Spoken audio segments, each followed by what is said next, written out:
Menteri Rang Badu Kari Narendra Modi nekasni ulapoi havian tian halau PDR hakapuan no paisni banesim benta haka jingelang jongka Asian India Summit bat ka East India Summit.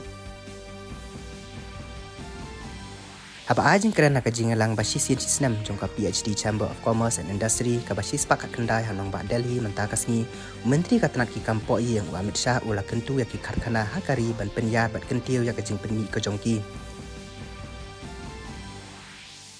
Unong sang karkhana ubapau bat unong no singyang saka imlang salang ubarat ba uratan tata unaklat no anyen kamiet ha Mumbai ha Karta ka baprap ndius nem. Kasnat jongka National E-Governance kalapen pena baka jinget relang jongka umang app bat ka DigiLocker ban a jing sakri kambha ya bun teliki kam jongka sorkar. Ha kalempung yang ka kriket isenrang ke India kalayok Korea ka jingjob da ka batam prapundiuron persya ya ka Bangladesh ha ka T20 International ka baar bat job hakilai teli ki jingilak ka series da ar lanot.